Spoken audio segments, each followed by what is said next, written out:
Hey guys, Tyler here, and thanks for checking out this video. And we have a lot to talk about today, including some new hunter buffs that are going to be hitting live servers on reset. So for the second week of Sanctum of Domination, all three hunter specs are seeing a pretty sizable buff.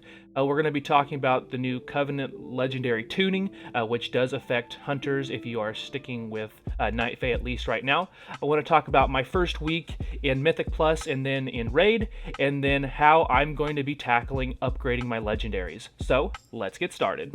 Mr. Eggplant presents. So this will be the main reason that you guys are here today, is going to be the hunter buffs we're seeing at reset for the second week of Sanctum of Domination.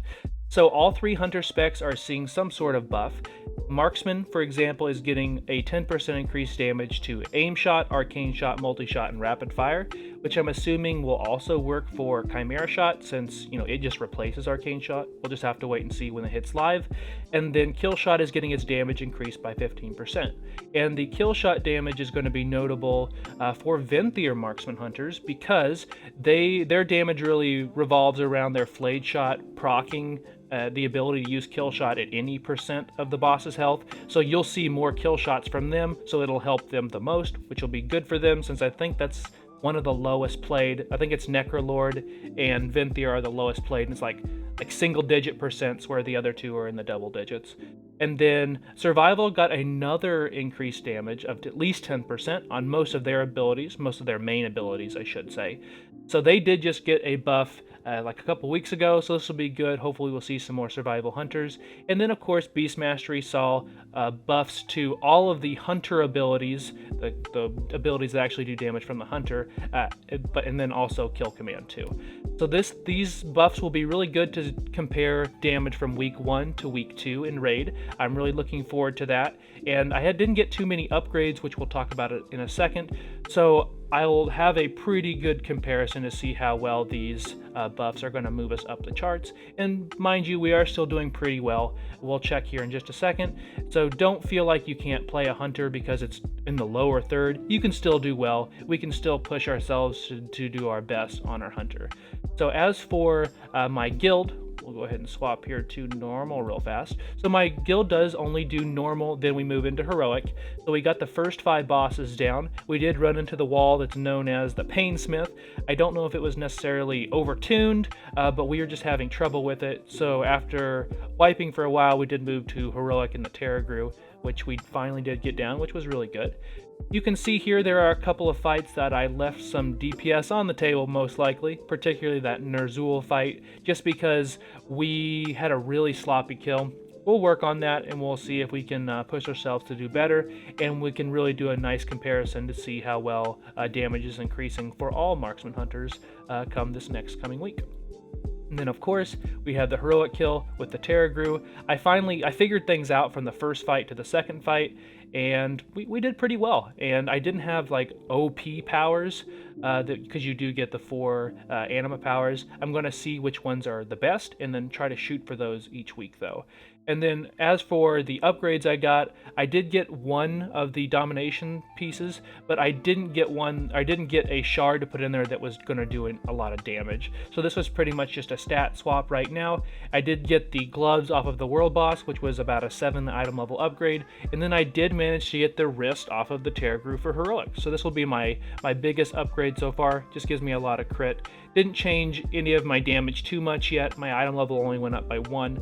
But I'm hoping to get into some high mythic pluses this coming week to see what my vault has in store for me. And also, I don't know if the legendary bow off Sylvanas will drop out of the vault, or it has a chance to. I did not kill her this week, so if you did kill Sylvanas and you end up getting the bow, or you hear that somebody did, please leave us a comment down below. I'd love to hear that, because that bow is really good, but I still don't know what the drop chance is going to be on that. And then up next, we're going to talk about the Covenant legendary tunings that we are going to see here on the PTR, and hopefully we'll hit live very soon. The main one is going to be down there for Hunter for the Night Fae legendary that you can get at Renown 48, which is Fragments of the Elder Antlers. So it increased the proc chance of the double proc of your wild spirits whenever you hit lower than 5 targets, so it's going to be pretty good for single target, I would assume. It's increased to 100% from 35, which had to be done because 35 is next to nothing. And then they did up it to an automatic. If you're using this legendary and you hit less than 5 targets, it will hit twice, much like it was doing previously earlier in the expansion. So I'm not sure how this is going to work. I still haven't swapped to Kyrian. I was going to wait till at least Renown level 48 to do that, but this will be interesting. This hasn't hit live yet, so it is, as you can see here up at the top, we'll test this on PTR soon, so it probably won't even be hitting the live servers this coming week. It might, depends on how Blizzard does things. But this might be something that would allow Night Fae to do more damage at single target, because if Night Fae marksman hunters falter at one thing, it's going to be single target, because Wild Spirits doesn't hit as well with only 1 or 4 targets. But this could be really good for AoE as well, for one reason, is that if your group understands they don't want to pull big and they only want to pull 4 targets at a time, you could abuse the heck out of this legendary.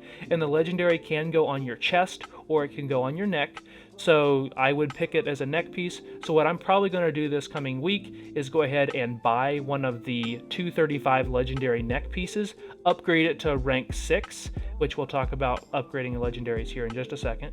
I will upgrade it to rank 6 and just hold it. I won't make the legendary for the Fragments of the Elder Antlers because I want to see how well it does, see if it actually makes live servers, and then if it doesn't end up working and it's not that good, I can just upgrade my neck for my surging shot, so I really don't lose. So I'm really excited to give that a go and check out some of these new legendaries. And then as for upgrading my legendary, I still haven't, like I said, figured out if I'm going to swap to Kyrian or not, or when I will, but definitely I will hold off on that because of the Soul Senders followers quest you get. You can pick up Soul Senders, but you have to have your followers at like level 51, whereas if I switch to Kyrian right now, they're not going to be anywhere near that, and I'm going to miss out on that big power spike. So right now I'm going to stay Night Fae. I'll probably switch to Kyrian if the legendary tuning doesn't go through or it's just not as good, but I'll probably wait for Mechanicos to get 57 in his renown level before I actually make that switch. But what I'm going to end up doing is picking up a rank 4 legendary base, and then I'm going to use the new Vestige of Origins and my 40 Quartzite crystals to upgrade it straight to a rank 6. I will probably, like I said, buy a rank 4 base, and then if I don't end up using it, I'll just upgrade it to the 6 and make it my Surging Shots neck. Or if I am going to stick with a single target Serpent Stalker's ring, I'll end up buying the rank 4 ring and ranking it up to 6. That way I'm not spending 500,000 gold like some of these people are selling the rank 5 and 6s for, because that's just insane.